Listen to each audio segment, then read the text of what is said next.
2023년 첫 번째 우리 수요일 말씀 보는 시간입니다. 새해 인사드립니다. 새해 복 많이 받으십시오. 새해에는 건강하시길 바라고요. 새해에 여러분이 계획하고 또 준비하고 계시는 일들이 하나님 안에서 좋은 결과로 이어질 수 있기를 바랍니다. 하나님께서 기뻐하시는 일들이라면 분명히 하나님께서 도와주시고 이끌어 주시고 함께 하실 줄로 믿습니다. 그 가운데 이제 우리가 말씀 보는 것도 포함이 되겠죠. 하나님이 기뻐하시는 일입니다. 우리가 말씀을 보고 또 그것이 많던 적던지 간에 우리가 꾸준하게 계속해서 하나님의 말씀을 보려고 노력하고 그리고 그 하나님 말씀 앞으로 자꾸 나아가려고 노력하는 것 하나님께서 기뻐하시는 일입니다. 그렇게 하나님과 더욱더 가까워질 수 있기를 바라고요. 하나님 안에서 누리는 그 많은 은혜들을 받아 누리는 2023년이 되시기를 축복합니다.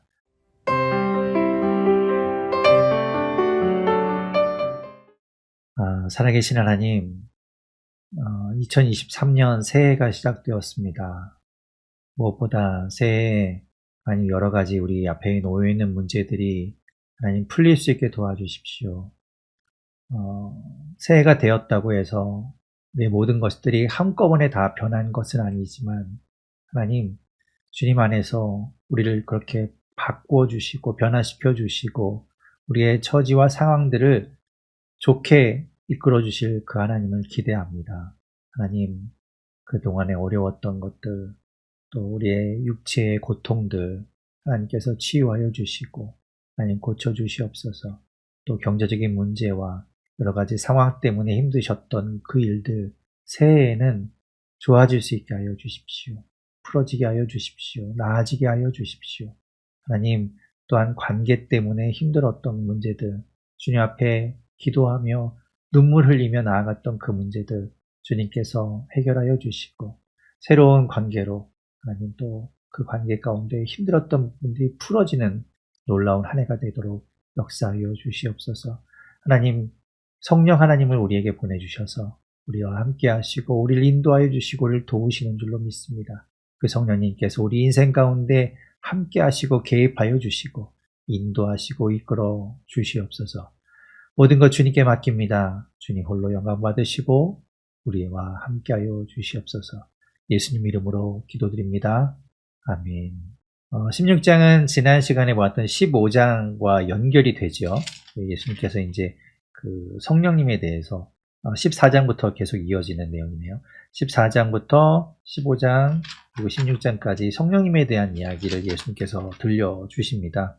그래서 이제 쭉 이어지는 그 이야기들이 이제 마지막 날 밤, 그러니까 잡히시기 전날, 잡히시던 날, 그 시간 전에 있었던, 최후의 만찬, 마지막 만찬, 6월절 만찬 가운데, 만찬 이후에 이제 제자들에게 말씀하셨던 내용이에요. 그래서 우리가 이제 통상 그것을 다락방 강화, 다락방 설교, 뭐 이렇게 이야기하는 그 내용이 이제 계속 이어지는 거죠. 그래서 그 내용들의 이제 주된 내용은 예수님께서 이제 떠나가시게 될 것이고, 그렇다고 해서 예수님께서 제자들을 그냥 홀로 남겨두는 것이 아니라 우리에게 보혜사 성령님을 보내셔서 그 성령님이 우리와 함께 하시면서 우리를 돕고 우리를 인도하시고 주님께서 하셨던 그 모든 것들을 깨달아 알게 하시겠다. 진리의 영이신 성령님에 대한 이야기를 하고 있었습니다. 우리가 이제 16장을 이렇게 보게 되는데 계속 그 이야기가 이어지지요. 16장 말씀 보면 16장 1절에 보면 내가 이것을 너희에게 이르는 것은 너희로 실족하지 않게 하려 함이다 라고 말씀하세요. 실족한다는 말은 죄를 짓게 하는 거잖아요. 죄에 빠지지 않도록 하기 위해서, 그러니까 넘어지지 않도록 하나님 말씀을 따라가도록 하기 위해서 말씀을 주시는 거죠. 그러면서 이 2절, 3절에 이런 말씀하세요. 사람들이 너희를 출교할 뿐만 아니라, 그러니까 출교한다는 것은 유대교 안에서 이제 내쫓는 것이죠. 출교할 뿐만 아니라 때가 이르면 물은 너희를 죽이는 자가 일어나게 될 텐데, 너희가 이제 박해를 받고 너희를 죽이려는 자가 있을 텐데, 그 자가 생각하기를 이것이 하나님을 섬기는 일이라 하리라. 그들이 이런 일을 할 것은 아버지와 나를 알지 못함이라 이렇게 말씀하세요. 그러니까 이제 예수님께서 이제 장차 너희를 죽이려는 자들이 이제 일어나게 될 텐데 그들은 하나님을 섬기는 일이라고 생각하면서 그 일을 하게 될 것이다. 그들은 아버지와 나를 알지 못하기 때문에 무지해서 그런 일을 하는 거다라고 예수님께서 말씀하시죠. 이 이야기를 딱 보는 순간 누가 떠오릅니까? 사도 바울이 떠오르죠. 사도 바울이 딱 이랬던 사람이에요. 하나님께 열심히 있었던 사람. 내가 하나님 유대교의 열심을 가지고 내가 정말 하나님을 섬겨야지라고 하면서 예수 믿는 사람들을 잡아 가두고 죽이기까지 했던 사람이죠. 그래서 이제 사도행전에 그 이야기가 나오는데요. 사도행전 22장 3절 4절에 이제 사도 바울이 자기를 변호하면서 이런 이야기를 해요. 나는 유대인으로 길리기아 다소에서 났고 이 성에서 자라. 예루살렘이죠. 이 성에서 자라 가말리엘의 문화에서 우리 조상들의 율법에 엄한 교훈을 받았고 오늘 너희 모든 사람처럼 하나님께 대하여 열심히 있는 자라. 하나님께 대해서 열심히 있었다. 내가 이 돌을 박해하여, 이 돌하는 건 예수 그리스도를 믿는 사람들이죠. 그래서 그 돌을 박해하여 사람을 죽이기까지 하고 남녀를 결박하여 옥에 넘겼노니 하면서 자기 이야기를 하는 거예요.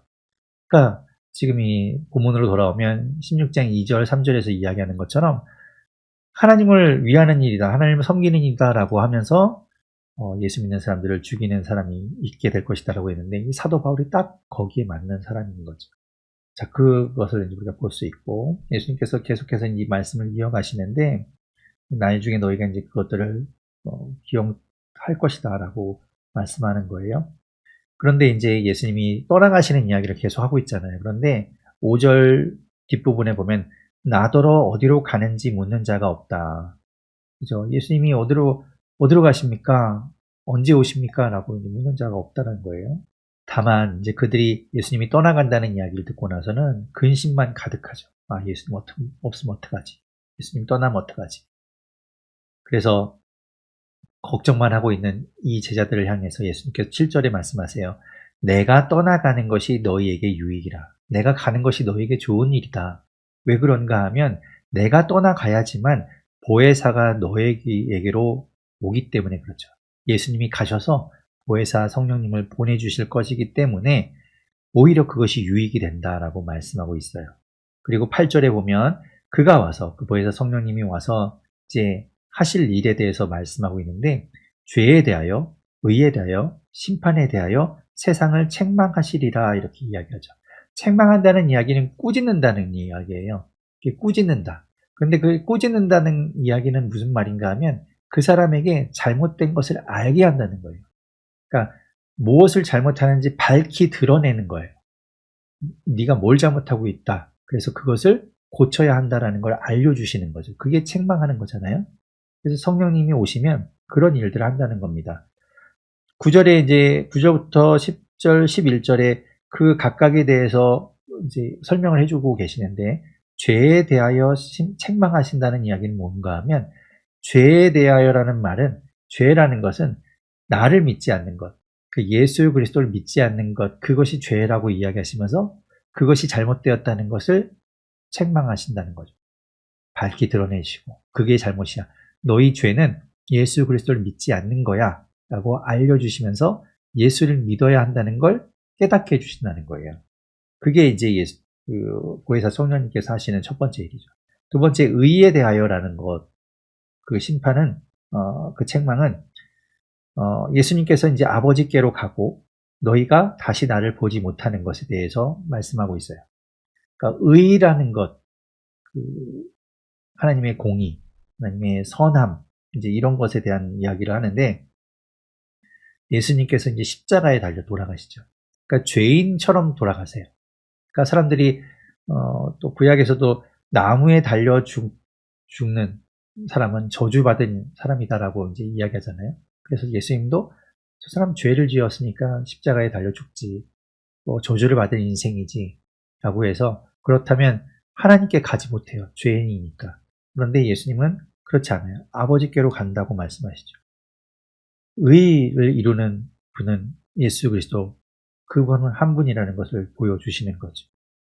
그리고 11절에 보면 심판에 대하여라고 말씀하고 있는데, 심판에 대하여라는 것은 세상 임금이 심판을 받았습니다. 이렇게 이야기합니다. 세상 임금이라는 건 세상의 통치자들, 그러니까 뭐 각 나라의 왕, 뭐 대통령 이런 사람들 이야기하는 게 아니라 이 땅을 다스리는 임금이 있다는 거예요. 이게 누군가 하면 사탄입니다. 이 땅을 다스리는 세력, 이 세상을 쥐고 흔들려고 하는 세력, 그들이 바로 이제 사탄의 세력이죠. 그 사탄에 대해서 예수님께서 이제 그들을 보내시는 보혜사가 심판하시게 될 것을 이야기하고 있어요. 이 앞에서 우리가 이제 12장을 볼 때 그 예수님께서 말씀하신 내용 가운데 이런 내용이 있었어요. 12장 31절에 보면 예수님께서 이런 말씀하신 적이 있습니다. 제가 읽어볼게요.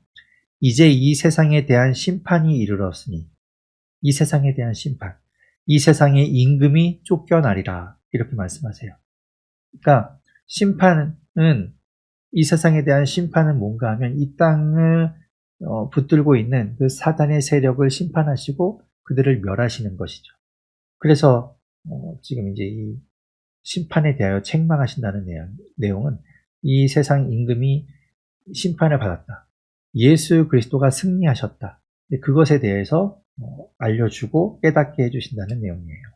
자, 그렇게 성령님께서, 진리의 영으로 오시는 그 성령님께서 오셔서 이런 일들을 책망하시는 일을 하시게 될 것이다 라고 말씀하고 있죠.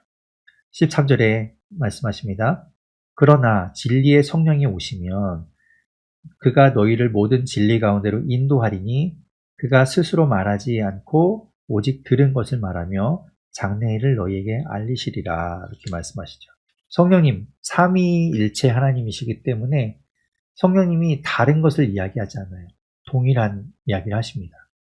그래서 스스로 혼자 생각한 걸 이야기하지 않고 들은 것을, 하나님과 함께하는 그 모든 것들을 이야기하시고 알려주실 것이다 라고 이제 말씀하고 있어요.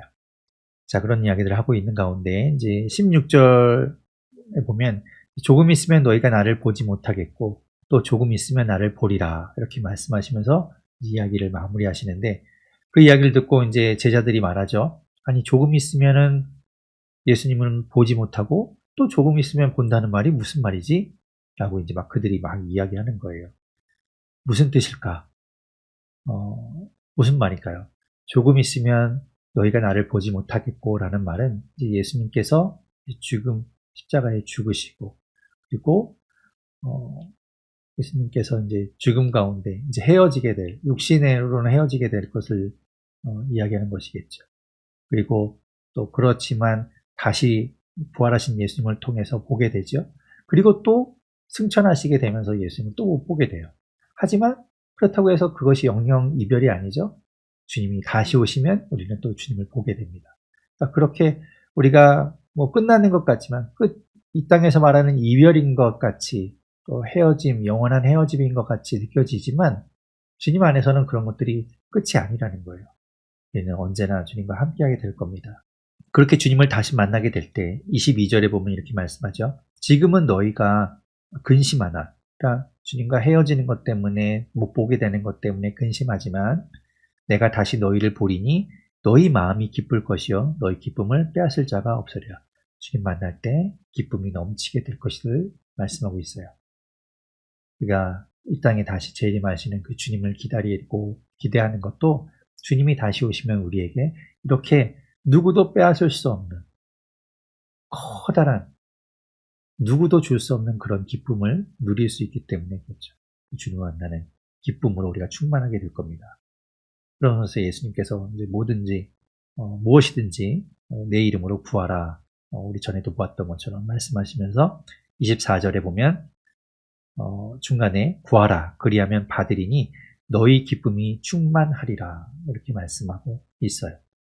자, 그리고 이제 25절부터 또 33절까지 주님께서 말씀하시는데, 자, 이것을 너에게 비유로 말하지 않고 직접적으로 지금 예수님이 이야기하고 있잖아요.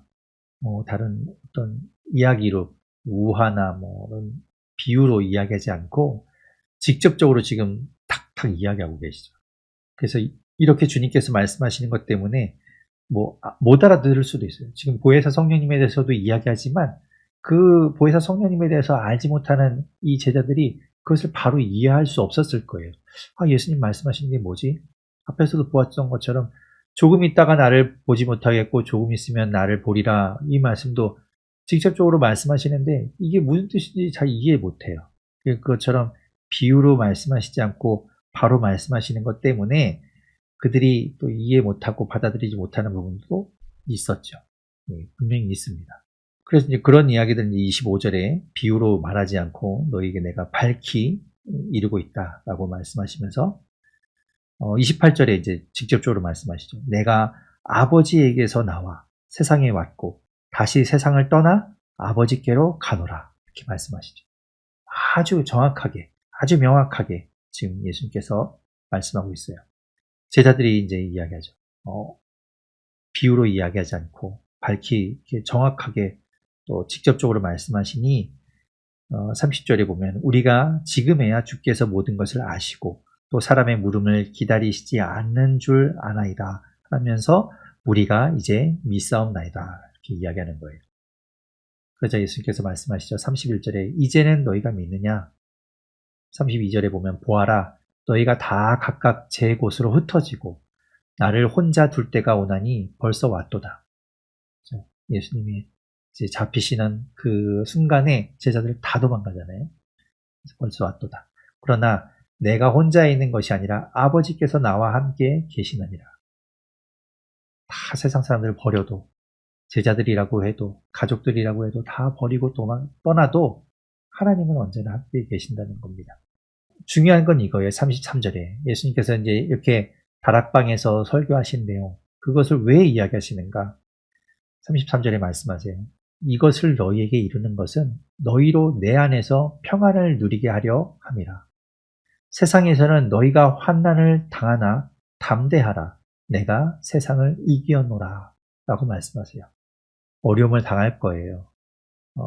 앞에서 보았던 것처럼 이들을 잡아 죽이려고 하는 사람들도 있을 거고, 박해하는 사람들도 있을 거고, 조롱하는 사람들도 있을 거고, 온갖 시험에 빠뜨리는 자들이 있을 겁니다. 하지만 걱정하지 마라. 담대하라. 예수님께서 세상을 이기셨고 하나님이 언제나 우리와 함께하고 계시고 보혜사 성령님이 우리와 동행하고 계시기에 담대하라. 떨지 마라. 자신 있게 나아가라. 굳게 서라. 예수님 말씀하고 있는 거예요. 이렇게 14장, 15장, 16장 예수님께서 이제 그 다락방에서 최후의 만찬 이후에 주님께서 이제 이렇게 제자들에게 말씀하신 후에 17장에 가게 되면 이제 예수님께서 기도하시는 내용이 나와요. 그래서 요 17장은 예수님의 기도에 대한 내용으로 채워져 있습니다. 그래서 이 기도를 보통 우리는 대제사장 기도, 대제사장적 기도, 뭐 이렇게 이야기해요. 대제사장의 역할은 무엇인가 하면, 백성들의 대신해서, 그죠? 백성들의 기도 제목을 가지고 하나님 앞에 나아가는 사람이 대제사장이에요. 대제사장이 이제 그 성소를 지나서 지성소에 들어가게 되는데, 그때 이제 대제사장만 들어가는데, 그가 이제 백성들을 대표해서 그곳에 들어가게 되는 거거든요. 그러니까, 백성들을 대표하는 사람. 그러니까 기도할 때도 우리가 대제사장적 기도라는 것이 예수님이 이제, 이 사람들을, 이제 기도 내용을 보면 알겠지만, 사람들을 대표해서 그들을 위해서 기도하시거든요. 하나님 앞에. 그러니까 그래서 이제 대제사장적 기도라고 부릅니다. 지금 예수님께서 17장에서 그런 기도를 올리고 계세요. 같이 한번 볼게요. 17장 1절입니다. 예수께서 이 말씀을 하시고 눈을 들어 하늘을 우러러 이르시되, 이 유대에서 우리는 기도할 때 어떻게 합니까? 눈을 감고, 그렇죠? 눈을 감고 고개를 숙이고 손을 모으고 이렇게 이제 전통적으로 우리가 이렇게 기도하잖아요. 그런데 유대인들은 기도할 때 하늘을 우러러 기도합니다. 그러니까 하늘에 하나님이 계시다고 생각하기 때문에 하늘을 향하여 손을 들고 팔을 벌리고 기도하고 이렇게 이제 기도하죠. 우리하고 좀 달라요. 이제 예수님께서도 정말 눈을 들어서 하늘을 우러러 보시면서 말씀하고 있는 거예요. 예수님께서 이제 기도하시는 내용을 보면 세 부분으로 나눌 수 있습니다. 첫 번째, 누구를 위해서 기도하는가 하면 예수님 자신을 위해서 기도해요. 예수님 당신을 위해서 기도합니다. 자, 1절 중간에 보면 아버지여 때가 이르렀사오니 아들을 영화롭게 하사 아들로 아버지를 영화롭게 하게 하옵소서라고 이제 기도가 시작되죠. 아들이 누굽니까? 예수님이잖아요. 예수님께서 당신, 자기 자신을 영화롭게 만들어 달라고 지금 하나님 앞에 구하고 있어요. 그러니까 예수님 당신을 위해서, 첫 번째 예수님 자신을 위해서 기도하고 있는 겁니다. 그 기도하는 내용이 뭡니까? 영화롭게 해달라는 거예요. 영화롭게 해달라. 영화롭게 해달라. 그 이야기가 이제 5절까지 예수님이 자신을 위한 기도인데 거기 보면 그 이야기 나오죠. 4절에도 그렇고 5절에도 그렇고 영화롭게 이 이야기가 이제 계속 나와요. 자, 보실게요. 1절에 이제 그렇게 말씀하신 이후에 2절에 보면 아버지께서 아들에게 주신 모든 사람에게 영생을 주게 하시려고 권세, 만민을 다스리는 권세를 주셨다는 것을 이제 말씀하고 있죠. 그러면서 영생을 모든 사람에게 주신다고 했는데 그 영생이 뭐냐? 영원한 생명, 우리가 알죠? 영원한 생명을 영생이라고 합니다. 그런데 그 영생은 어떻게 얻게 되는가? 그 영생의 기원이 뭔가? 영원한 생명 도대체 뭔가? 무엇으로부터 오는가? 3절에 말하고 있어요. 영생이 뭔가? 영생은 곧 유일하신 참 하나님과 그가 보내신 자 예수 그리스도를 아는 것입니다. 라고 예수님께서 말씀하세요. 하나님을 알지 못하고 예수 그리스도를 알지 못하면 영생이 없는 거예요. 하나님을 알고 예수 그리스도를 알 때 영생을 얻게 되는 겁니다. 그러니까 두 개가 연결이 되는 거예요. 그러니까 영생이라는 것은 하나님과 예수 그리스도를 알지 못하면 얻을 수 없고 가질 수 없습니다. 이 두 개가 같이 간다는 것, 그것을 우리가 이제 알 수 있죠. 그러면서 이제 5절에 아버지여, 창세 전에 내가 아버지와 함께 가졌던 영화로서 예수님께서 창세 전부터 하나님과 함께 계셨음을 말씀하고 있죠. 창세 전에 내가 아버지와 함께 가졌던 영화로서 지금도 아버지와 함께 나를 영화롭게 하옵소서. 아버지와 함께 나를 영화롭게 만들어 주십시오라고 이야기하죠. 영화롭게 만든다는 건 무슨 말인가 하면요. 이게 이제 헬라어로 독사조라는 말인데요.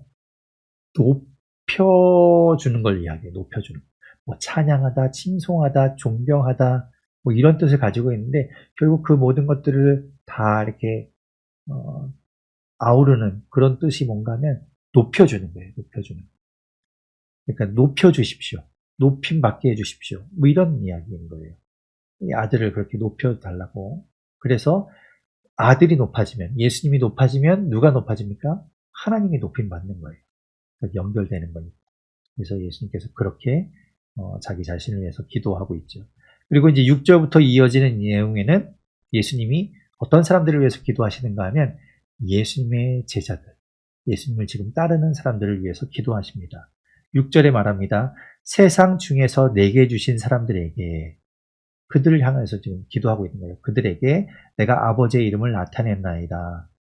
그들은 아버지의 것이었는데 내게 주셨으며 그들은 아버지의 말씀을 지켰나이다 라고 말씀하시면서 그렇게 예수님의 제자를, 예수님을 따르는 사람들을 위해서 기도하고 있어요.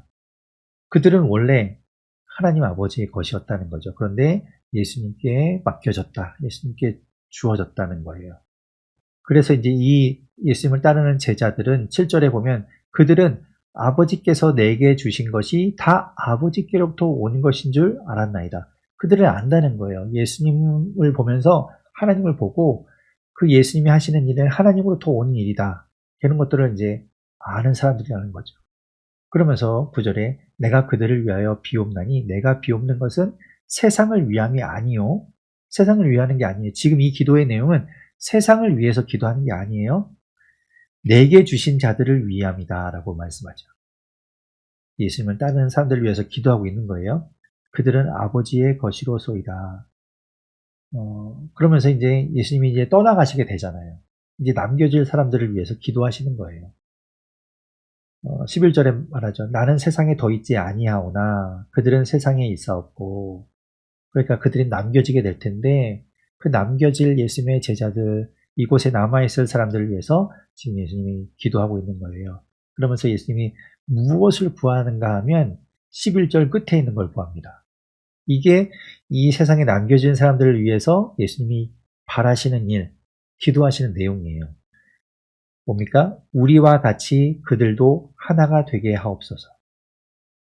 예수님과 하나님, 성부 하나님과 성자 예수님이 하나인 것처럼 이 땅에 남겨지는 이 예수님의 제자들, 하나님이 예수님께 맡긴 자들, 예수님께 주어진 자들, 그들이 하나가 되게 해달라고 지금 기도하고 있어요.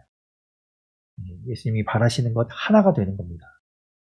우리가 이 땅에 있을 때 막 흩어지는 것이 아니라 하나 되는 것을 예수님이 기도하고 계신 거예요. 구하셨던 거예요. 그것을 예수님께서 이제 기도하고 있는 거죠. 15절에 말합니다. 내가 비옵는 것은 그들을 세상에서 데려가시기를 위함이 아니요. 이 땅에 그들이 한꺼번에 다 데려가 달라고 기도하는 게 아니라 예수님은 이 땅에 남아있는 그들이 하나가 되고 그리고 악에 빠지지 않게 보존해 주시기를 위해서 기도하고 있다라고 말하고 있어요. 그리고 17절에 또 예수님께서 구하는 건 이겁니다. 그들을 진리로 거룩하게 해 주십시오라고 하나님 앞에 기도하고 있어요. 진리로 거룩하게 된다. 그것이 뭔가 하면 그 뒤에 이야기 이어지죠. 아버지의 말씀은 진리입니다. 하나님의 말씀으로 이들이 거룩하게 되는 것. 그것을 지금 예수님께서 구하고 계시는 거예요. 그러니까 여러분은 하나님의 말씀을 보아야 되겠습니까? 안 보아야 되겠습니까? 보아야 되겠죠. 예수님이 지금 그것을 구하고 있잖아요. 아버지의 말씀, 그 진리로 이들이 거룩하게 되기를 예수님이 간절히 기도하시잖아요. 그런데 우리가 예수님이 이렇게 기도하고 계시는데 성경 안 보고 말씀 안 보고 말씀이 도대체 무슨 내용인지도 모르고 그러면 예수님 기도하는 게 다 허사가 되잖아요. 그러니까 말씀 보아야 되는 거예요. 자, 그렇게 이제 예수님께서 이 땅에 남겨질 예수님의 제자들, 우리도 예수님의 제자들이에요. 여러분도 예수님의 제자입니다. 예수 그리스도를 믿으시면 예수님의 제자예요. 예수님께 맡겨진 자들입니다. 그러니까 여러분이 그렇게 하나님의 말씀으로 거룩하게 되어야 되고요. 그리고 우리가 하나 되어야 돼요. 이게 중요한 거예요. 자, 그리고 나서 이제 예수님께서는 또 이런 기도를 하십니다. 세 번째로 이제 앞으로 있을 또 성도들, 우리도 또 거기에도 해당되죠. 예수님의 제자이기도 하지만 또 성도이기도 하니까. 20절에 말합니다. 내가 비옵는 것은 이 사람들만 위함이 아니요. 그러니까 예수님의 제자들, 예수님이 떠나가면 남겨질 그 사람들만을 위함도 아니요. 그들의 말로 말미암아 나를 믿는 사람들도 위함이니. 우리가 그런 사람이잖아요. 예수님의 제자들로부터 이어져서 우리에게까지 복음이 전해졌고 그래서 우리가 예수님을 믿게 되었잖아요. 그러니까 여기에도 우리가 해당되죠. 그들을 위해서 예수님께서 구하시는 건 뭡니까? 21절에 말합니다. 아버지여, 아버지께서 내 안에, 내가 아버지 안에 있는 것 같이 마찬가지죠. 그들도 다 하나가 되는 거예요. 예수 그리스도를 믿는 사람들은 하나가 되어야 돼요. 예수님의 12제자뿐만 아니라 예수님을 따르는 그 70명의 제자들뿐만 아니라 이 땅에 그리스도인으로 살아가는 모든 사람들이 하나가 되어야 돼요. 그게 예수님이 구하시는 거예요. 하나가 되어서 이제 이 땅에 남겨진 우리를 통해서 뭘 원하시는가 하면 하나가 되어서 우리 안에 있게 하사 세상으로 아버지께서 나를 보내신 것을 믿게 하옵소서. 그것을 예수님이 구하고 있어요. 하나가 되어야 돼요. 그것을 통해서 세상 사람들, 예수 그리스도를 아직 믿지 않는 사람들이 우리를 보고 하나님 아버지께서 예수 그리스도를 보내셨구나. 그래서 예수 그리스도를 믿어야 되겠구나. 예수 그리스도를 통해서 영생을 얻는 거구나. 예수 그리스도를 알고 하나님을 알고 그 영생을 얻게 되기를 주님은 구하고 계시는 거예요. 그것을 위해서 기도하고 있는 거죠. 23절에 그래서 이제 이렇게 이야기합니다. 곧 내가 그들 안에 있고 아버지께서 내 안에 계시어 그들로 온전함을 이루어 하나가 되게 하려 함은 23절 끝에 보면 그들도 사랑하신 것을 세상으로 알게 하려 함이로소이다. 온전함을 이루고 하나가 되는 것. 그것이 주님의 뜻이에요. 교회가 그런 것들을 이루어야 돼요. 우리 함께 교회도, 저희 교회도 계속해서 이것을 꿈꾸고 저희 교회에 처음에 이제 교회 그 머릿말이 되는 그 말씀이 에베소서 4장 13절이었거든요. 에베소서 4장 13절도 그런 내용을 담고 있죠. 우리가 다 하나님의 아들을 믿는 것과 아는 일에 하나가 되어서 온전한 사람을 이루어서 그리스도의 장성한 분량이 충만한 데까지 이르는 것, 우리가 그런 교회를 만들어야 되겠다. 우리 교회가 그런 역할을 해야 되겠다라고 생각했는데 예수님이 그것을 구하고 계시는 거예요. 온전하게 되는 것, 하나 되는 것.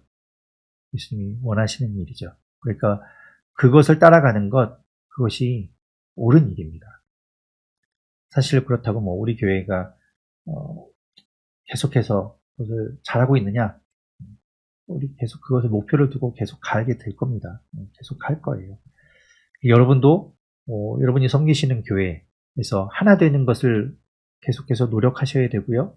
그리고 온전하게 되도록 하나 되어서 그것을 통해서 세상이 여러분을 보면서 예수 그리스도를 믿고 예수님이야말로 하나님이 보내신 분이시구나라는 것들을 깨달아 알게 하고 영생을 얻게 하는 그 일에 여러분 함께 하셔야 되는 거예요. 그것이 예수님의 기도 제목이었습니다. 그런 내용들을 지금 예수님이 지금 기도하고 계시는 거죠. 25절, 26절을 마저 볼까요? 의로우신 아버지여, 세상이 아버지를 알지 못하여도 나는 아버지를 알았사옵고 그들도 아버지께서 나를 보내신 줄 알았사옵나이다. 내가 아버지의 이름을 그들에게 알게 하였고 또 알게 하리니 이는 나를 사랑하신 사랑이 그들 안에 있고 나도 그들 안에 있게 하려 함이니이다. 그러면서 예수님이 지금 기도하고 있는 겁니다. 그리고 나서 이제 18장부터 이어지는 내용은 이제 예수님이 십자가에 달리시는 이 위에서 겪으셔야 했던 일들을 기록하고 있어요. 오늘 보는 16장, 17장은 요한복음에만 나오는 이야기죠. 다른 복음서에는 있지 않은 내용이었는데 이제부터는 18장부터 이어지는 내용들은 복음서 안에서 우리가 많이 보았던 내용들인데 이 요한복음의 저자는 그 앞에서 보았던 새 공간복음과는 또 어떻게 그 이야기를 또 다르게 어떤 부분들을 강조해서 이야기하고 있는지 그런 것들을 우리가 같이 좀 찾아보면 좋을 것 같습니다. 이제 18장부터는 네 복음서를 같이 비교해 가면서 우리가 보면 좋을 것 같아요. 18장을 봅니다. 18장 1절에 보면 예수께서 이 말씀을 하시고 이제 기도를 끝내시고 난 이후에 제자들과 함께 기드론 시내 건너편으로 나가시니 기드론 그 예루살렘 바깥에 기드론 시내가 있고 그 시내 건너편으로 이제 가게 되면 그곳에 뭐가 있냐면 동산이 있었다는 거예요. 그 동산이 바로 겟세마네 동산이라고 부르는 감람산에 있는 동산이 되겠죠. 그곳에 이제 제자들과 함께 가시게 됩니다. 그리고 2절에 이제 요한은 그것을 설명하기를 가끔 예수께서 제자들과 모이시는 곳이었다라고 이야기합니다. 그래서 예수님을 파려고 하는 유다도 그것을 알고 있었다는 거예요. 예수님이 그 성만찬 할 때 가룟 유다가 뛰쳐나가잖아요. 그리고 나서 그 이후에 겟세마네 동산에서 예수님이 잡히실 때 유다가 찾아옵니다. 그러니까 그동안에 유다가 같이 있지 않았는데 어떻게 예수님이 거기 있는 걸 알았을까? 그것을 설명하는 거죠. 그곳이 원래 예수님이 제자들과 가끔 가시던 곳이었기 때문에 유다도 알고 있었다는 거예요. 그래서 거기 가면 예수님이 계시겠구나라고 해서 병사들을 이끌고 이제 찾아왔다는 거죠. 그걸 이제 보충 설명해주고 있는 겁니다. 자, 그러면서 이제 3절에 유다가 군인들을 데리고 이제 오는 이야기로 이어지게 되죠. 우리 이 내용을 같이 다른 복음서의 내용과 지금 비교하면서 보도록 하겠습니다. 자, 예수님께서 잡히시는 이야기는 이렇게 네 복음서에 다 나오죠. 마태복음 26장, 그리고 마가복음 14장, 누가복음 22장, 요한복음엔 18장 이렇게 이제 기록되어 있는데요. 마태복음과 마가복음은 상당히 유사합니다. 이 둘은 거의 이제 비슷하게 내용을 보시면 되겠고, 누가복음과 요한복음이 살짝 이제 거기에 이제 추가적으로 없는 내용들이 좀 들어가 있기도 하죠. 보시게 되면 네, 마태복음에 그 제자들 가운데 이제 유다가 병사들과 함께 예수님을 찾아왔다는 이야기를 하고 미리 이제 자기네들끼리 신호를 맞춰놨었다. 입을 맞추는 자가 예수님이니까 그 예수님을 잡으라라고 이제 미리 다 계획이 짜여 있었다는 이야기를 하고 난 다음에 예수님께 와서 유다가 말합니다. 라삐어 안녕하시옵니까 하고 입을 맞추죠. 그게 이제 신호니까. 그래서 예수님이 이랬구나라는 걸 이제 그들이 알고 잡아가게 되는데요. 그때 예수님께서 이제 마태복음에서는 그 유다를 향해서 친구여, 내가 무엇을 하려고 왔는지 행하라 이렇게 말씀하시자 이제 잡아가게 되고요. 그리고 마가복음에서는 예수님의 말씀은 없고 유다가 이제 라삐어 하고 입을 맞춘 다음에 이제 잡아갔다는 이야기. 요 친구여, 내가 무엇을 하려고 왔는지 행하라. 요 이야기는 마태복음에만 나오는 이야기죠. 그리고 누가복음에서는 유다가 이제 와서 예수님께 입을 맞추려고 가까이 왔다. 그러자 이제 예수님께서 말씀하시죠. 유다야, 내가 입맞춤으로 인자를 파느냐라고 말씀하시고, 그게 이제 그 예수님을 잡으려고 하는 사람들이 있다는 이야기를 하시죠. 이제 공간복음에서는 하나같이 이제 말씀하실 때라고 되어 있어요. 말씀하실 때. 요때가 이제 뭐와 연결이 되냐면 예수님이 이제 제자들하고 같이 겟세마네 동산에 가셔서 그 중에 베드로, 야고보, 요한을 따로 데리고 가서 이제 기도하시죠.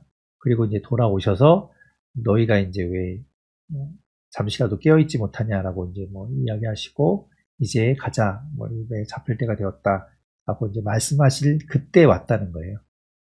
그때 이제 이루어진 일이고요. 근데 요한복음은 이제 우리가 본 것처럼 17장에서 예수님께서 기도하신 이후에 제자들과 함께 이 동산으로 가시죠.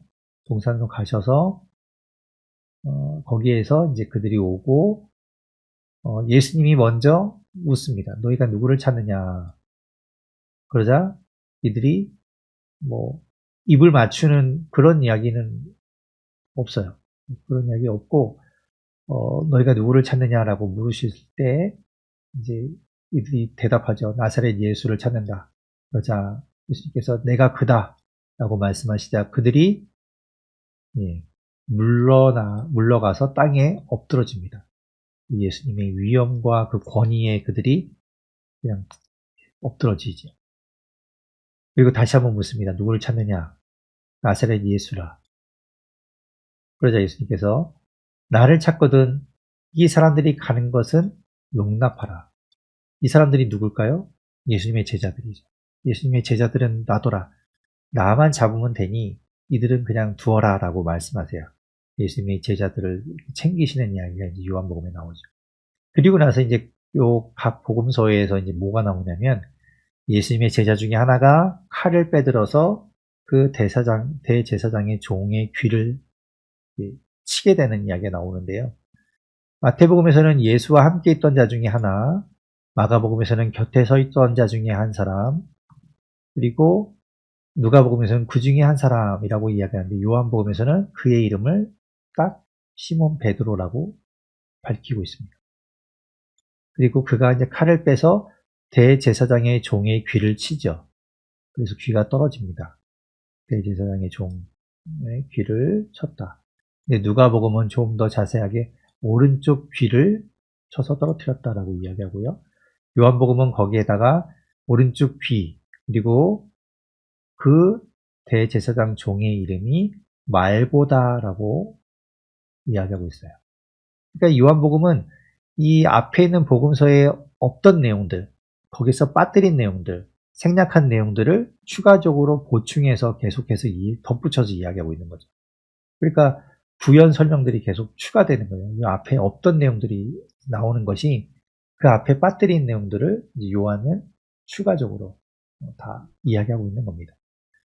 그러자 이제 예수님께서 마태복음에서는 칼을 가지는 자는 다 칼로 망하느니라 라는 말씀을 하시죠. 이게 이제 마태복음에 나오는 이야기입니다. 칼로 일어선 자, 뭐 칼로 망한다라고 우리가 알고 있는 그 이야기가 이제 여기 나오는 거예요. 그리고, 뭐 누가복음에서는 참으라라고 말씀하시고, 누가복음에서 귀를 만져서 낫게 하셨다라고 이야기하고 있습니다. 네, 귀를 만져서 낫게 하시는 이야기는 누가복음에 나오는 이야기입니다. 다른 복음서에는 안 나와요. 자, 그리고 이제 마태복음에서는 내가 만일 그렇게 이제 천사들을 통해서 구하여지지 않으면 뭐 그렇게 할 수 있는데 안 한다라고 말씀하시면서 그렇게 하면 이런 일이 일어나겠냐? 성경에서 말씀하신 것이 이루어지겠느냐라고 말씀하죠. 마태복음의 특징이 뭐였습니까? 구약, 유대인들을 대상으로 구약에 있는 것들이 성취되었다. 예수님이야말로 너희가 기다리던 그 메시아다, 구원자다, 그분이 바로 예수 그리스도다라는 것을 계속해서 강조하잖아요. 그러니까 이런 이야기도 이제 포함되는 거예요. 예수님이 그 일을 안 하셨다면 어떻게 성경이 이루어지겠느냐? 성경 말씀이 어떻게 예수님 통해서 이루어지겠느냐? 그것을 막 이야기하고 있죠. 그러니까 강조점이 거기에 있어요. 그래서 이렇게 된 것은 다 선지자들의 글을 이루려 함이니라라고 이야기합니다. 그러니까 마태는 거기에 관심이 있으니까. 그리고 마가복음에서는 이 제자들 이야기를 하는데 한 청년이 벗은 몸으로 이불을 들고 왔다가 이불을 버리고 도망가는 이야기 나오죠. 다른 복음에서는 없어요. 이 이야기, 이 사람이 어떻게 알았을까? 아마도 이 청년이 마가가 아니었을까라고 이제 보는 거죠. 그리고 누가복음에서는 예수님이 쭉 그런 이야기 하신 다음에 이제는 너희의 때요 어둠의 권세로다라고 말씀하시는 내용으로 이제 이 이야기의 끝이 맺고 요한복음에서는 마지막에 예수님께서 뭐라고 말씀을 하시는가 하면 아버지께서 주신 잔을 내가 마시지 아니하겠느냐라고 말씀하세요. 이 이야기가 사실은 요 겟세마네 동산에서 예수님께서 기도하실 때 내게서 잔을 거두어 달라고 이제 기도하잖아요. 그렇지만 그것이 아버지의 뜻이라면 내가 그 잔을 받겠습니다라고 기도하시는데 이 요한복음에는 그 기도가 없잖아요. 겟세마네 동산에 기도가 없는 대신에 이제 이 이야기가 예수님의 말씀으로 따로 들어가 있는 것으로 이제 보여집니다. 주신 잔을 내가 마시지 아니하겠느냐. 그것을 받겠다라고 말씀하는 거죠. 그렇게 이제 이렇게 이제 각 복음서마다 강조하고 있는 내용들, 보는 관점이 좀 다르다는 걸 우리가 알 수 있어요. 자, 그렇게 이제 예수님께서 이제 잡히시게 됩니다. 예수님이 체포되세요. 잡히시고 나서 이제 끌려가게 되죠. 오늘 본문인 18장 12절에 보면 이에 군대와 천부장과 유대인의 아랫사람들이 예수를 잡아 결박하여 13절에 보면 먼저 안나스에게로 끌고 갑니다. 안나스는 누군가 하면 그 해 매해마다 대제사장이 이제 있게 되는데 대제사장이 가야바였어요. 그런데 그 가야바의 장인이 안나스입니다. 근데 그 안나스에게 끌고 갔다는 거예요. 가야바가 누군가 하면 14절에 글을 설명합니다. 유대인들에게 한 사람이 백성을 위하여 죽는 것이 유익하다라고 말했던 자. 그 11장 50절에서 이야기했던 내용이에요. 11장 50절에 보면 이 나사로를 살린 것 때문에 사람들이 막 예수님을 믿는 일도 일어나고 막 거기에 동조되는 것을 현상을 보면서 이 종교 지도자들이 이제 예수님 어떻게 처리할까라고 이야기할 때 이 가야바가 나서서 이야기하는 거죠. 한 사람을 죽이면 되지 않냐. 많은 사람들을 위해서 한 사람 희생하는 게 뭐 그렇게 어려운 일이냐. 뭐 이런 식으로 이야기했잖아요. 그래서 예수님을 죽여야 된다라고 이야기했던 그 사람이 가야바입니다. 근데 그 가야바의 장인이었던 사람이 안나스인데 안나스도 대제사장이었어요. 그래서 안나스에게로 끌고 갔다라고 이야기합니다. 그리고 나서 이제 그 중간에 베드로 이야기가 나와요. 그러니까 그 안나스에게 가서 신문 당하는 그 중간에 이제 베드로의 부인 이야기가 나오는 거죠. 그래서 이제 우리 같이 또 비교해서 보면요. 자, 예수님이 신문 받으시는 내용이 이제 각각 복음서마다 다 기록되어 있습니다. 지금 보시면 이제 마태복음과 마가복음에서는 예수님이 신분 당하는 내용만 따로 이렇게 나와 있죠. 따로 쭉 기록되어 있는데 누가복음과 요한복음에서는 예수님이 잡혀가셨다. 그리고 이제 베드로가 뒤따라갔다라고 이야기하고 난 다음에 베드로의 부인하는 이야기가 나오고 그 다음에 예수님이 신문받는 이야기가 나옵니다. 그리고 요한복음도 마찬가지죠. 예수님이 안나스에게로 끌려갔다라고 이야기하고 난 다음에 베드로가 부인하는 이야기 나오고 그 다음에 또 이제 신문이 이어져요. 이렇게 신문받는 이야기 중간에 이제 베드로의 부인 사건이 이제 들어가 있는 것이 누가복음과 요한복음의 특징입니다. 그래서 각각 이제 대제사장 가야바에게로 갔다. 그리고 마가복음에서는 또 대제사장, 누가복음도 대제사장, 그리고 요한복음에서는 안나스에게로 갔다라고 이야기하면서 가야바에게 먼저 간 것이 아니라 먼저는 안나스에게로 먼저 갔고 그 다음 안나스에게 갔다가 신문받고 예수님이 가야바에게로 보내지게 됩니다. 그래서 아마도 이 다른 공간복음에서는 이 이후에 또 이제 이어지는 내용이었던 것 같기도 하고 이렇게 이제 요한복음은 먼저 안나스에게로 갔고 그 다음에 가야바에게로 갔다라고 이야기하고 있어요. 그 다른 복음서에는 뭐 가야바에게로 갔고 대제사장에게로 갔다라고만 해어 있어서 이 대제사장은 안나스인지 가야바인지 또 알 수는 없죠. 근데 이제 베드로 부인 사건과 연결이 되는 걸 보면 요 대제사장은 안나스인 것 같고요. 이렇게 연결이 되겠죠. 그리고 여기는 또 다른 얘기예요. 자, 이렇게 이제 볼 수 있습니다. 그리고 예수님께서 잡혀가신 이후에 이제 이들이 이렇게 예수님 트집 잡으려고 예수님을 죽이려는 증거를 잡으려고 예수님 막 이렇게 증거를 대고 막 사람들이 거짓 증언하고 이런 이야기 나오는데요. 사람들이 말하죠. 이 사람이 하나님의 성전을 헐고 사흘 안에 지을 수 있다고 했다라고 막 이야기하는 내용들이 나옵니다. 그래서 막 사람들이 선동이 되죠. 막 흥분하고. 자, 그리고 나서 이제 대제사장이 말합니다. 네가 그리스도인지 우리에게 말해라. 네가 하나님의 아들 그리스도라며 우리한테 말해봐라. 이렇게 이야기하는 거예요. 그 이야기가 이제 다 나옵니다. 네가 그리스도냐? 네가 그리스도거든 우리에게 말하라.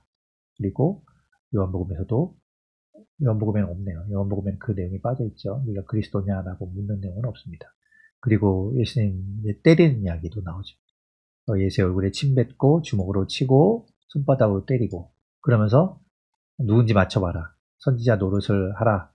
너를 친 자가 누구냐라고 이야기가 나오는데 그 이야기도 마태 마가복음에서는 예수님 막 이렇게 조롱하고 거짓 증언한 이후에 이어집니다. 그런데 누가복음에서는 이게 앞에 나와요. 먼저 때리고 희롱하고 그리고 누군지 맞춰봐라. 이런 이야기를 한 다음에 그 다음에 이제 예수님께 물어보는 거죠. 네가 그리스도냐라고 물어보는 그런 이야기가 이제 순서가 요 내용이 앞으로 나오고 요 내용이 이제 이렇게 들어갑니다. 이렇게 크로스 되어 있습니다. 그리고 요한복음에서는 그렇게 이제 안나스에게로 끌려가신 이후에 그 대제사장이 예수님께 물어보죠. 그의 제자들과 그의 교훈에 대하여 물으니 예수님께서 이제 그들에게 이제 답하시는 내용이 나오고 예수님 때리는 이야기 나오죠. 여기도 예수님 때리니 그때 이제 이 때리는 사람이 말하죠. 네가 감히 대제사장한테 그렇게 대답하냐. 이건 버릇없다. 이런 식으로 이야기하는 내용이 나오고요. 그리고 나서 예수님을 결박하고요. 가야바에게로 보냈다라는 이야기가 이제 요한복음에는 특징적으로 나오는 이야기입니다. 안나스에게 먼저 갔다가 가야바에게로 갔다. 이렇게 이제 복음서에서 예수님을 신문하는 이야기가 이렇게 나오는 걸 볼 수 있어요. 그래서 누가복음과 요한복음에서는 베드로 부인 사건이 중간에 들어가 있다는 것 보시면 되겠습니다. 자, 그리고 나서 이제 다시 요한복음 18장으로 돌아오면 그 예수님이 안나스에게로 끌려가서 신문 받으실 때 동시에 이제 그 베드로가 예수님을 모른다고 부인하는 이야기가 이제 나와요. 이게 두 개 막 교차되면서 나옵니다. 요한복음에서는. 그래서 15절에 보면 시몬 베드로와 또 다른 제자 한 사람이 예수를 따르니 이 제자, 그러니까 시몬 베드로 말고 또 다른 제자 한 사람은 대제사장과 아는 사람이래요. 근데 이 이야기는 다른 복음서에는 없는 이야기입니다. 다른 복음서에는 시몬 베드로 이야기만 있잖아요. 베드로가 예수님 부인하는 이야기만 나오는데 또 다른 제자 한 사람이 있었다는 이야기는 요한복음에만 나오는 이야기예요. 그러니까 다른 이 제자 한 사람이 누구일까요? 앞에서 마가복음에서 예수님이 잡히실 때 그 한 청년이 벗은 몸에 혼이불을 두르고 있다가 그거 벗고 도망가는 이야기가 마가복음에만 나오잖아요.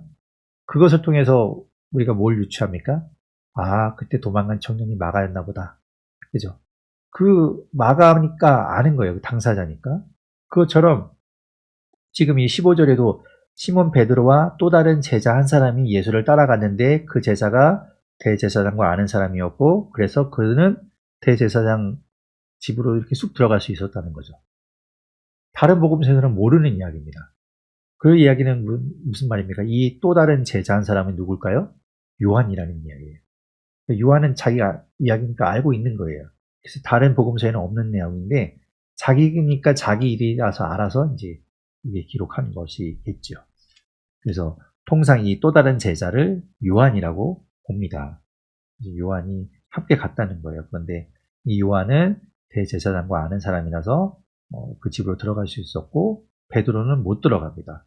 16절에 보면 베드로는 문 밖에 서 있었어요. 모르니까 못 들어가서.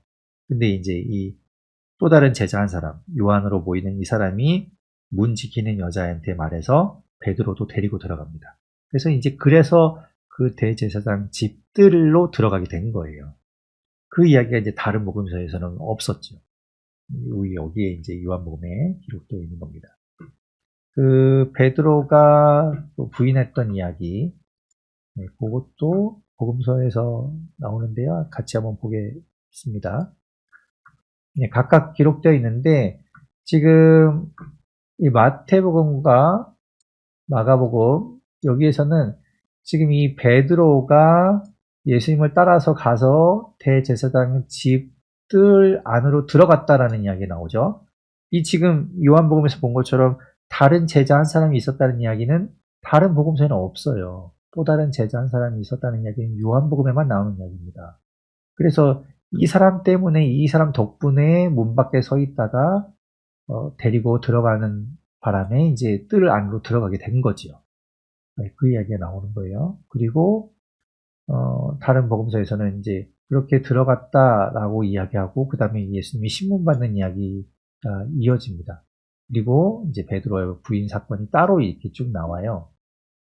그런데 이 요한복음은 중간중간에 예수님을 모른다고 부인하는 이야기 중간에 예수님이 신문받는 이야기가 들어가 있죠.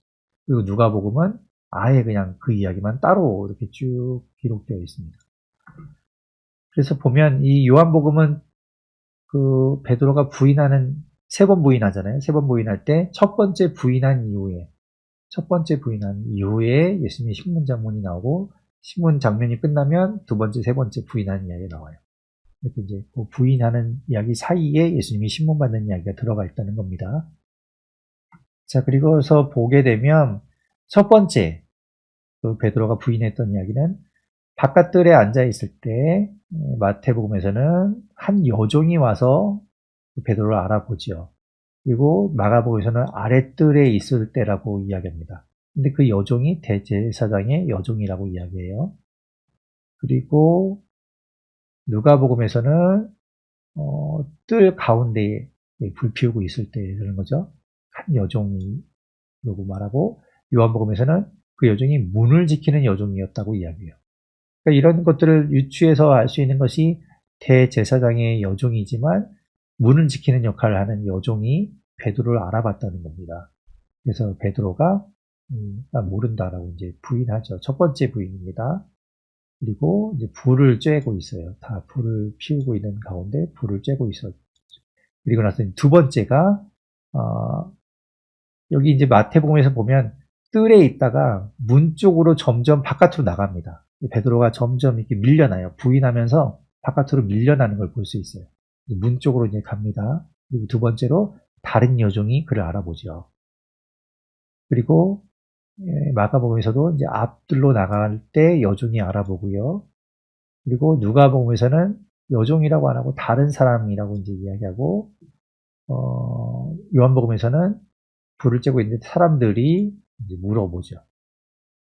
예, 베드로를 알아보고 이야기할 때 모른다고 또 부인합니다. 두 번째 부인이고요. 그리고 세 번째로 부인하게 되는데 조금 후에 곁에 섰던 사람들이 베드로를 알아봅니다. 곁에 서 있던 사람들. 사람들이, 여러 사람들이 이제 알아보는 거예요. 그런데 누가복음과 요한복음에서는 한 사람이, 또 대제사장의 종 하나가 베드로를 알아봅니다. 그런데 누가복음에서는 그 시간이 1시간쯤 있다가라고 그걸 조금 더 정확하게 이야기하고 있어요. 그리고 요한복음에서는 이 세 번째로 베드로를 알아보는 사람이 대제사장의 종 중에 하나인데 그가 베드로에게 귀를 잘린 사람의 친척이라고 이야기합니다. 이 베드로한테 귀를 잘렸던 사람이 누굽니까? 말고였죠. 말고의 친척이 그를 알아봤다는 거예요. 자, 그리고 나서 닭이 3번 울게 되고, 그리고 공화복음에서는 베드로가 울었다라고, 통곡했다라고 이야기하는데 요한복음에서는 그 이야기가 빠져 있습니다. 요한복음에서 울었다는 이야기가 없습니다. 그리고 요한복음에서 나중에 이제 예수님이 내 양을 먹이라라고 이제 베드로에게 3번 이야기하시는 내용이 나오잖아요. 그래서 울었다는 이야기는 요한복음에서는 없다라는 것 또 기억하시면 되겠습니다. 자, 그래서 이제 우리 이제 다시 본문으로 돌아오면 지금 베드로가 부인하는 이야기, 예수님이 신문단행하는 이야기, 그리고 쭉 27절까지 예수님을 모른다고 베드로가 세 번째로 부인하는 이야기까지 내가 쭉 같이 본 거예요. 복음서 4개를 비교해가면서 본 겁니다. 그래서 27절까지 본 거고요. 그리고 나서 예수님이 이제 빌라도 앞에 서시게 되는데 이들이 예수님을 잡아서 이제 새벽에 날이 밝자마자 빌라도에게 예수님을 데리고 갑니다. 그 이야기도 내 복음서에 다 나오기 때문에 같이 한번 비교해서 보도록 할게요. 빌라도가 예수님을 신문하는 이야기입니다. 자, 마태복음과 마가복음, 누가복음, 요한복음에 다 기록되어 있는 이야기인데 마태복음에서는 새벽에 다 시간은 새벽이에요. 새벽에 날이 뜨자마자 그러니까 밤새 예수님을 신문하고 새벽에 빌라도에게 찾아간 겁니다. 왜 새벽인 것을 강조하는가 하면 불법이에요. 밤새 그런 일을 하면 안 됩니다. 야합이죠. 그러니까 그런 일들을 불법적으로 했다는 거예요. 새벽에 그래서 지금 빌라도에게 예수님을 데리고 갔다는 겁니다. 총독이 넘겨줬다는 거죠. 그리고 마태복음에서는 그렇게 예수님을 빌라도에게 넘겨주니라 하고 그 다음에 어떤 이야기가 이어지는가 하면 가룟 유다 이야기가 넘어갑니다. 그래서 가룟 유다가 그 예수님을 팔았던 그 돈을 다시 돌려주지만 그들이 이제 돌려주는 이야기죠. 돌려주고 그걸 이제 손에 던지고 나오죠. 던지고 나오고 가룟 유다가 결국에는 그죠? 스스로 이제 목숨을 끊는 이야기. 그 이야기까지 이어지는. 그래서 그 돈으로 이제 밭을 사게 되는 이야기. 그래서 그 밭 이름이 피밭이다라고 했던 그 이야기까지 쭉 이어지는 게 이제 가룟 유다 이야기인데 그 이야기가 중간에 들어가 있어요. 빌라도에게 넘겨주고 그 다음에 가룟 유다 이야기 나오고 그 다음에 또 예수님이 빌라도에게 신문받는 이야기 나오는데요. 마가복음은 쭉 이어지죠. 누가복음도 짧게 이야기하고 난 다음에 빌라도가 예수님을 헤롯 왕에게 보내는 이야기 나옵니다. 그래서 헤롯이 예수님 만나는 이야기가 나와요. 그리고 요한복음에서는 쭉 이어지는 내용이 나오는데요. 빌라도가 예수님을 신문할 때 이걸 물어봅니다. 네가 유대인의 왕이냐? 한결같이 네가 유대인의 왕이냐? 다 물어봐요. 유대인의 왕이냐? 왜냐하면 이들이 지금 이 대제사장들, 종교 지도자들이 예수님을 잡고 와서 하는 얘기가 이제 예수님이 그 왕이라고, 자칭 왕이라고 한다는 거예요. 그것을 다른 복음서에는 이야기하고 있지 않은데 누가복음에서 이야기하죠. 그들이 고발하는 이야기가 이거예요. 고발하여 이르되 우리가 이 사람을 보매 우리 백성을 미혹하고 가이사에게 세금 바치는 것을 금하며 자칭 왕 그리스도라 하더이다. 이 이야기를 하니까 이제 빌라도가 그 이야기를 듣고 예수님께 네가 진짜 유대인의 왕이냐라고 물어보는 거죠. 근데 다른 복음서에는 그 이야기가 없으니까 갑자기 왜 유대인의 왕이냐 물어보지? 라고 생각할 수 있지만 누가복음을 참고해 보면 우리가 알 수 있는 거예요. 그리고 예수님께서 이제 네가 말했다. 네 말이 옳다라고 대답하시고 난 이후에는 특별히 예수님이 스스로를 변호하지 않아요. 그래서 이제 빌라도가 이상하게 생각하죠. 왜 변명하지 않느냐. 그들이 너를 쳐서 얼마나 많은 것을 증언하는지를 듣지 못하느냐. 왜 말 안 하느냐라고 하지만 예수님은 거기에 대해서 답하지 않으시죠. 많은 걸로 고발하는데 왜 가만히 있냐? 답하지 않아요. 그런 이야기가 이제 나오고 요한복음은 거기에 되게 자세하게 또 이렇게 추가되어 있는 걸 볼 수 있죠. 이 유대인들이 예수님을 끌고 가서 이제 빌라도 앞에 세울 때 이들은 관정 안으로 들어가지 않아요. 그래서 더럽혀지기 때문에 이방인 때문에 이런 죄인들 때문에 더럽혀지지 않으려고 바깥에 있습니다. 그리고 그 이유는 6월절 잔치를 먹고자 함이래요. 그러니까 6월절 무교절로 이어지는 그 성회 동안에 부정하면 음식을 먹지 못하니까 그래서 이제 자신들이 부정하지 않기 위해서 관정 안에 들어가지 않았다는 거예요. 그리고 누가복음에서 예수님을 고발하여서 이런 죄목을 이야기했었잖아요. 그때 이제 요한복음에서는 너희가 이 사람을 무슨 일로 고발하느냐. 그때 이제 누가복음에서 이야기한 내용도 있지만 이 사람이 행악자다. 요한복음에서는 악한 사람이다. 그러니까 우리가 당신한테 넘기지 않느냐라고 이야기하죠. 그러니까 빌라도가 말합니다. 그러면 너희 법대로 처리해라. 그렇게 나쁜 사람이면 너희 법대로 재판하면 되지. 왜 데리고 왔냐. 라고 얘기하니까 유대인들이 말하죠. 우리에게는 사람을 죽이는 권한이 없나이다. 이 사람들은 뭐예요? 아예 딱 예수님을 죽일 마음을 먹고 아예 그냥 그게 다 정해져 있는 거예요. 다점노죠. 그러니까 정해져 있어요. 그러니까 뭐 재판하면 되는데 죽이려고 생각하니까 끌고 왔다는 거예요. 이 유대인들의 그 율법 안에서는 이렇게 죽일 수 있는 법이 없기 때문에 이제 예수님을 로마법에 의해서 사형시키려고 데리고 온 겁니다. 그래서 예수님한테 이제 또 빌라도가 물어보는 이야기 나오고, 요한복음에서는 다른 복음서와는 다르게 이 빌라도와 예수님의 대화가 좀 많이 나와요. 빌라도가 예수님께 물어봅니다. 내 나라 사람과 대제사장들이 너를 내게 넘겼으니 내가 무엇을 하였느냐, 네가 뭘 잘못했냐라고 이제 물어보는 거죠. 근데 예수님이 대답하시는 것은 유대인의 왕이고 그리스도, 예수님의 나라라는 것은 이 땅에 속한 것과 다르다는 걸 계속 이야기하세요. 빌라도가 알 턱이 없죠. 이해 못합니다. 그러니까 이제 또 빌라도가 또 물어요. 그러면 네가 왕이 아니냐?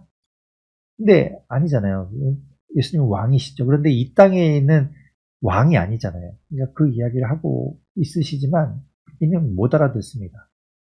그러면서 또 마지막 질문하죠. 진리가 무엇이냐라고 물어봐요. 예수님께서 진리에 대하여 증언하려고 했다라고 말씀하시니까 그럼 진리가 뭔데? 라고 물어보죠. 그런데 진리가 뭐냐고 물어보고 나서는 답을 들으려고 하잖아요. 그냥 묻기만 합니다. 그래서 오늘 본문으로 돌아오면 38절인데요. 38절 중간에 보면 이 말을 하고 진리가 무엇이냐라고 그 말을 하고 나서 다시 유대인들에게 나가서 이르되 나는 그에게서 아무 죄도 찾지 못하였노라. 빌라도는 3번에 걸쳐서 예수님이 죄가 없다라는 이야기를 합니다. 우리 누가복음에서도 보았어요. 누가복음에서도 3번에 걸쳐서 이 빌라도가 예수님이 죄가 없다라는 이야기를 하죠. 요한복음도 마찬가지입니다. 3번 이야기해요. 요 18장 38절에서 첫 번째 나는 그에게서 아무 죄도 찾지 못하노라 라고 이야기하고 이제 19장에서도 이어서 계속 이야기합니다. 그래서 우리가 이제 오늘 18절까지 보는 거니까 첫 번째로 그가 38절에서 아무 죄도 찾지 못했다라고 이야기하고 그 뒤에 6월절이 되면 명절이 되면 로마에서 이제 선심을 베푸는 것처럼 너희가 원하는 죄인 한 사람 사면해 주는데 로마 황제 사면이죠. 황제 사면해 주는데 누구를 놓아주면 좋겠냐.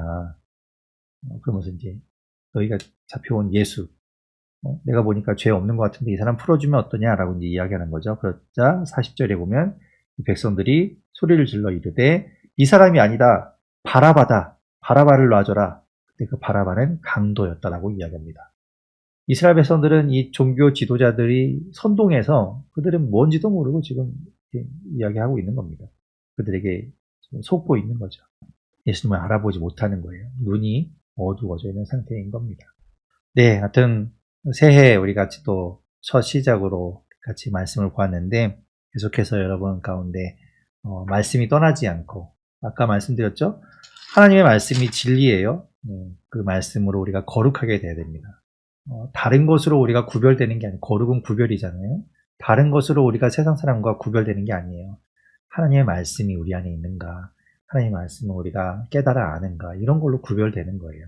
그러니까 우리가 계속해서 여러분 포기하지 마시고 새롭게 한 해가 시작됐으니까 다시 한번 우리 말씀 보는 것으로 여러분 계획을 세우시고 함께 올 한 해 하나님의 말씀을 착실하게 잘 보아나갈 수 있기를 바랍니다. 네, 우리 감사하고 제가 기도하고 마치도록 하겠습니다.